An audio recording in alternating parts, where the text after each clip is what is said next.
The mansion looked like a fortress, all marble and glass, but inside it was a quiet prison. Ion sat by the tall window every morning, watching the city wake as if it belonged to someone else. He was 10, a small boy with thoughtful eyes and a silence that pressed on the house. People said he had been born paralyzed. They spoke in hushed tones with pity that felt like distance. Mr. Safe moved through the rooms like a man carrying a secret. He wore suits that never wrinkled and practiced smiles for visitors. He kept Ion away from reporters, away from parties, away from the world that might point or pity. He called it protection. Ion called it loneliness. Sometimes late at night, Ion would press his palms against the cold glass and imagine the sound of children running on the pavement below. Outside the gates was a different life. Hania sold flowers at the corner of the street. She was 9 and stubborn, with a laugh like wind and hands stained with soil. Every morning she arranged tiny bouquets and left one in the iron gate for the boy behind the glass. It was a game to her, a secret exchange, a splash of color for a silent smile. She did not pity him. She simply believed that a boy should be allowed to know the world. One rainy afternoon, the maid slipped on a wet step, and Hania ducked under the porch to wait out the storm. Ion saw her shadow and, without thinking, opened the gate with his small hands. The gate was heavy, but a child knows how to push past weight when curiosity calls. They sat by the fountain, the rain tapping a thin drumbeat. Hania offered her tiny paper umbrella and a piece of the bread she had saved. Ion had never been given bread at a corner before, tasted it like a new word. They talked in the slow way children find, without pretension or requests. Hania spoke of the market, the cat that slept on Mr. Rehan's steps, the way the bakery steam smelled at dawn. Ion listened and asked about clouds and trains. He learned the names of songs that people hummed on buses and the taste of orange. For a few stolen hours, the mansion melted into something softer, a place where the boy was just a boy and not a secret to be hidden. When the storm ended, Hania left a bright marigold in the boy's lap and slipped back out into the street. Ion watched her go until she was only a speck of color among umbrellas. He pressed the marigold to his chest and felt a tiny seed of hope take root. He did not know then that a single secret file would cross his life like a winter wind, or that the flower at his chest would be the first piece of proof that truth sometimes hides in plain sight. But on that day, the world had shifted an inch, and inside his small chest a new question stirred. He kept the flower like proof. Days later, the mansion hosted a charity evening, and the city's glitter gathered under chandeliers. Donors smiled while servers moved like practiced ghosts. Mr. Safe stood at the head of the room, shaking hands and practicing sympathy for cameras. Ion sat in a corner, watching through a velvet curtain. He longed for the simple noise of a market stall more than any applause in that ballroom. Hania had been pushed back into her routine, selling small bouquets and learning the rhythm of coin. She kept thinking about the boy who had given her a slice of bread, the boy who kept the marigold like proof. Curiosity gnawed at her. She wanted to understand why a child would live behind glass, why a man would wrap a life in rules to keep it safe. Late that night, while the mansion emptied and the staff folded chairs, Hania slipped through a service gate. She moved like a breeze past sleeping porters, the marigold hidden in her palm. The servants were kind in their own way, an old maid named Sarah who had eyes like soft stones. Sarah looked at the girl and saw her hunger of questions.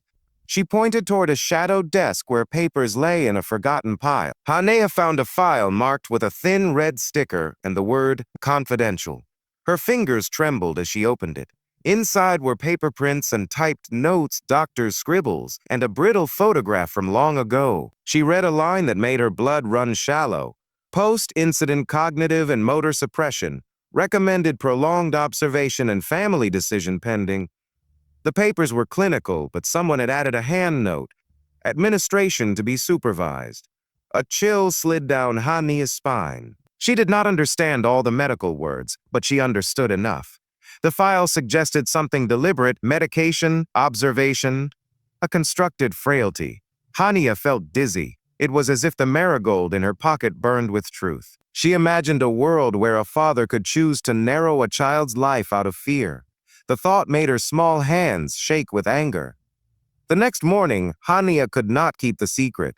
She stood in the market and whispered the news to the baker, the driver, anyone who would listen. People believed a poor girl less than a rich rumor, but one listener mattered. Sarah.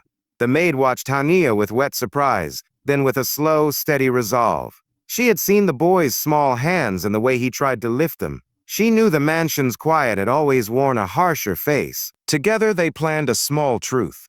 Sarah would create a moment, and Hania would speak when no one expected it.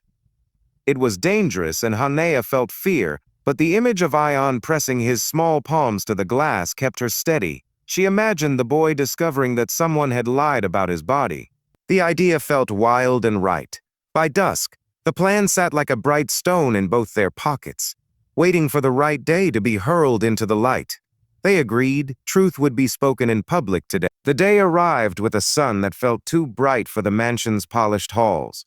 Invited guests arrived in gowns and silk. Their laughter marched through rooms like an anthem. A charity auction buzzed in the main hall. Hania wore a plain dress under her coat. Her heart hammered, but her feet did not tremble. Sarah slipped a note into the evening program and guided Hania to a seat near the front. The plan was simple.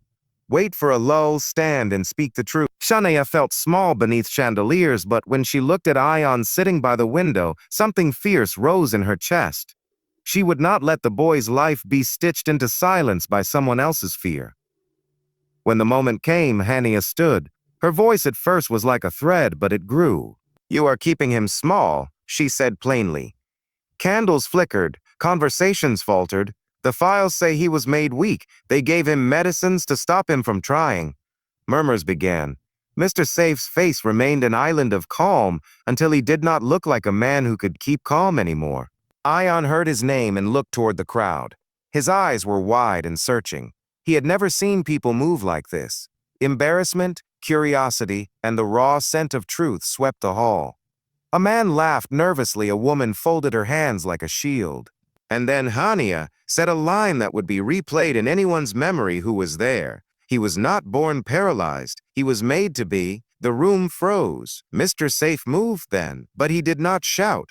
He walked to the center with a heaviness that settled like rain. For a moment, no one breathed. He took off his cufflinks, his hands trembling. He spoke first like a man reading a long, hidden ledger aloud. He told the room about a night years earlier when a car skidded on the wet highway. His wife, pregnant and bright, had died in the wreck. Beside them lay another woman, poor and unnamed, also gone. He confessed, voice breaking. The child who survived that night was not his by blood. He could not bear the thought of losing another child he loved. Fear, he said, had carved him into a keeper instead of a father. He fed the boy pills and told himself. It was an extra nap, an observation. He kept rehabilitation at bay, convinced that to risk progress was to risk losing the only heart he had. The crowd listened, some with horror, some with stunned sympathy. Ion's face crumpled as if a wave had hit him. His small fingers twitched. Then, in a movement that felt like time bending, he pushed against the arm of his chair. It happened slow at first. 1 inch, 2, a gasp. The room inhaled with him. Ion stood on wobbly legs, feet finding the polished floor. Tears blurred the chandeliers into a halo of light. Mr. Safe collapsed into a chair, spent, and everything changed in that instant.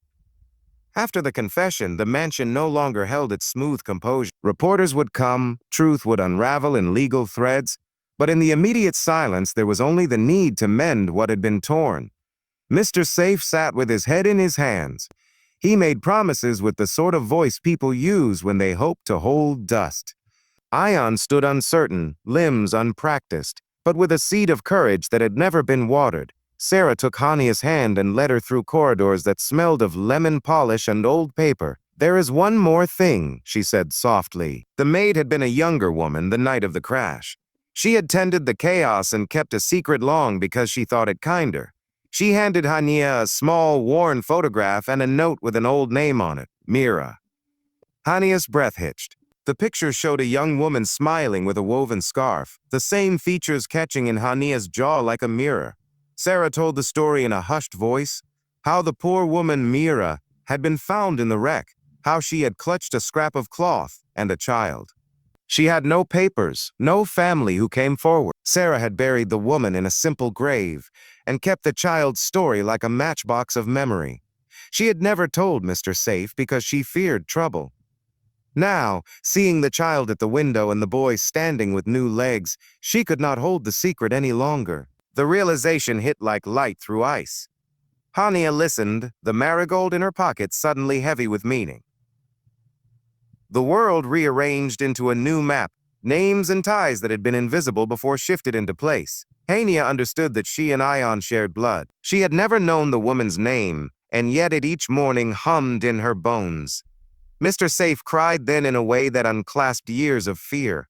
He knelt before Hania and took her small hands with a pleading that was more apology than command. Ion's therapy began the next day. Hania visited with a bundle of market oranges and simple jokes. He relearned the courage of small steps. At first he fell and cursed the ache in his legs, then laughed when a neighbor threw confetti. And then, with Hania's steady voice, he took a confident stride across the lawn. The mansion watched a boy learn to be a boy, and the city outside pressed its noisy blessing against the gates. When Hania's family announced they had to move for work, the manor felt like a hand opening. Hania packed in a single tin with her marigold pressed into the lid. On the day she left, Mr. Safe walked her to the gate. He did not offer money or a job. He offered something harder, respect. He promised to find her a place in the world that was true, and to care for the grave Sarah had tended. At the gate, Ion walked beside Hania. His legs steady, he took her small palm and pressed it to his heart. "Thank you," he whispered. Hania smiled, a bright, stubborn thing. She tucked the marigold into his shirt pocket. "Be brave," she said, and then she turned away. The car carried her down the street, a small silhouette against the wide city. From the mansion window, the boy watched until the car was a dot. Months later, the garden bloomed in new patterns. A simple stone marker stood in a patch of light where Sarah had put the poor woman's name at last. Mr. Safe planted marigolds by the fence, and when Ion ran without thinking, tripping, laughing, alive, he always stopped to leave a small flower where the iron gate met the street. Years later, Ion would tell friends a poor girl's marigold taught him to step into light again daily.